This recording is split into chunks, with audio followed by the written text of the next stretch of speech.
Hi folks, welcome to the Prepared Homestead. This is Travis. Thank you all for stopping by to watch. Well, the rain finally came in later than what we were originally told, but we're still getting it. It's been kind of heavy at times. Right now it's moderate. I'm tucked up under the trees, so you know I'm not getting a lot of direct rain, but we are getting it, and I guess that's a good thing. Wanted to give an update on a couple of news items that's happening today. The first one, the news is reporting, although I haven't seen any confirmation from either side, but the news is reporting that a 60-day ceasefire agreement has been agreed upon by Israel and Hamas. And so it sounds, I don't know any details of that, but it is a news flash that came across just, a little bit ago that both sides are reported to have agreed to that. That doesn't mean everything's over, but at least possibly a 60-day ceasefire.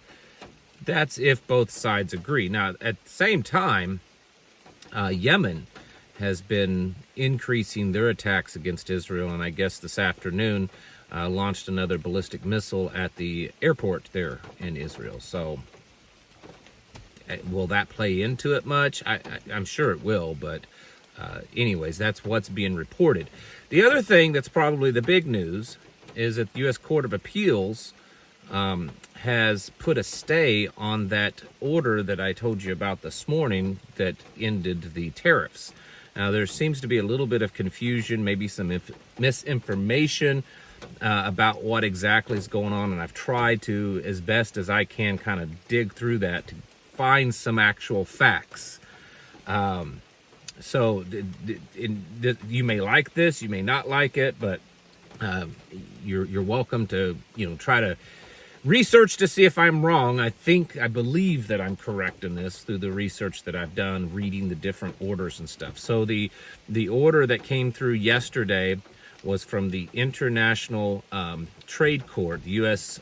International Trade Court, that was saying that because President Trump was issuing tariffs, broad spectrum tariffs on many nations without limits, that violated what he could do in the Constitution. Of course, the Constitution says, and I've pointed this out, that the tariffs can be only imposed by Congress. Well, back in 1977, there was the International Emergency Economic Act or something like that. I may not have that exactly correct, but basically said that in emergencies, the president can impose certain tariffs, and other things. And so what they're saying is that act does not give him the power to do them broadly on all nations or many nations and without limits. He can't just whatever tariff number he pulls out of his hat, he can do it. They're saying they can't. So anyways, that put a stop to the tariffs yesterday, most of them. Today, a U.S. appeals court has put a stay on that order. Now, a lot of news outlets seem to be reporting that they've reversed that first order yesterday and the tariffs are back on. That's only partly true. The tariffs do seem to be back on, but they did not reverse that order. They put a temporary stay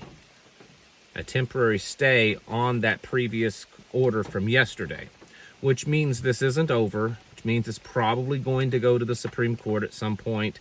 And the way the Supreme Court has been ruling here lately, I would not be too confident that the Supreme Court would side with the president.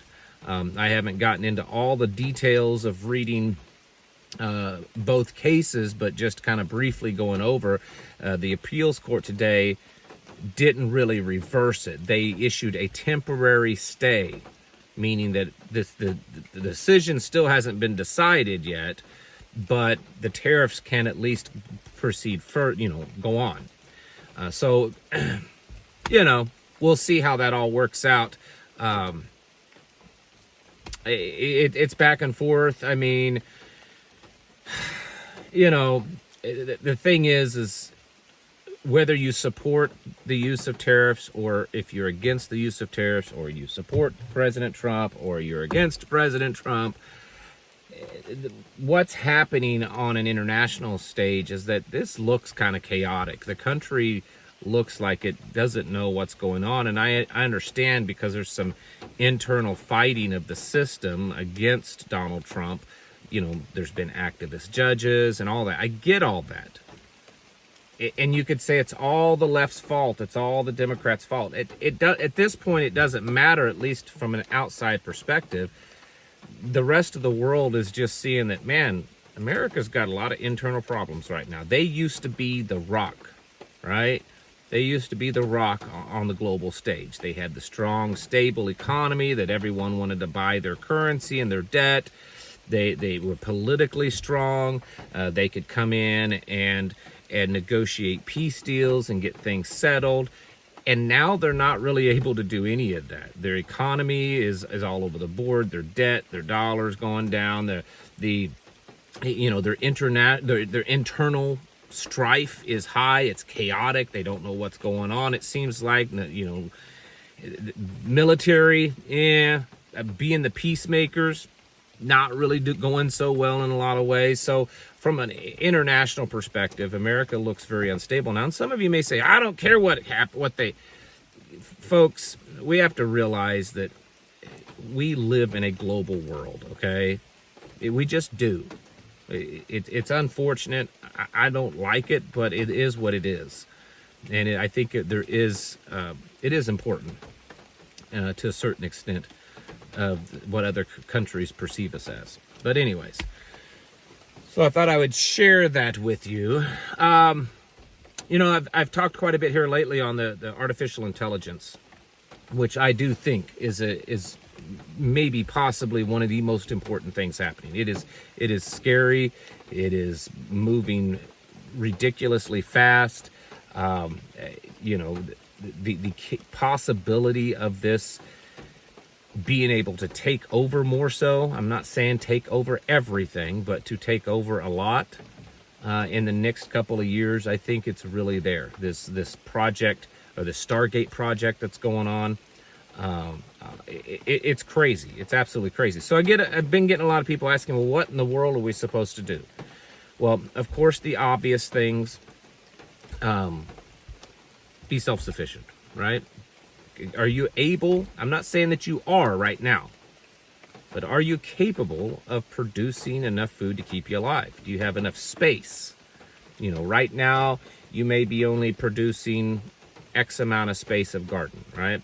Because, you got a job and you got a family and you're not solely dependent upon it.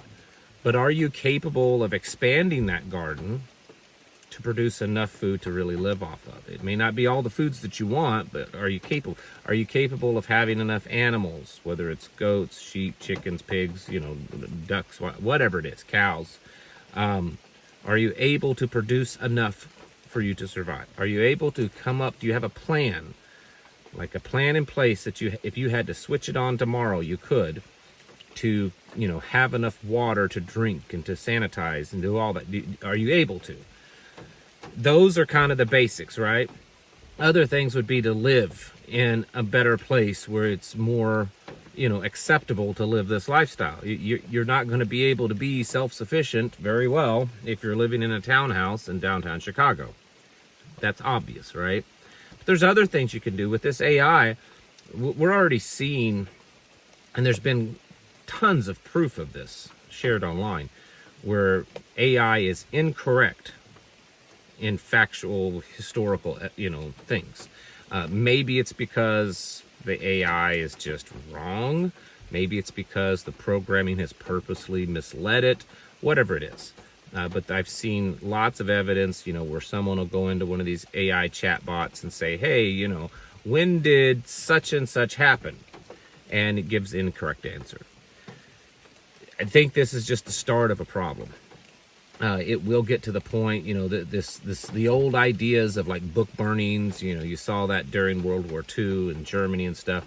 There won't be physical book burnings. It'll just be things will be changed.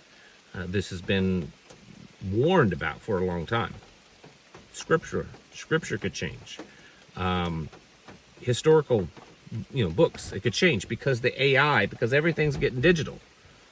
So one thing that you need to be doing, and I've talked about this for years, is to have a good collection of physical books, okay? Books, how-to books, whether it's medical stuff, various aspects of prepping, gardening, husbandry, animal husbandry, veterinary, how to repair things, how to fix appliances, how to build something.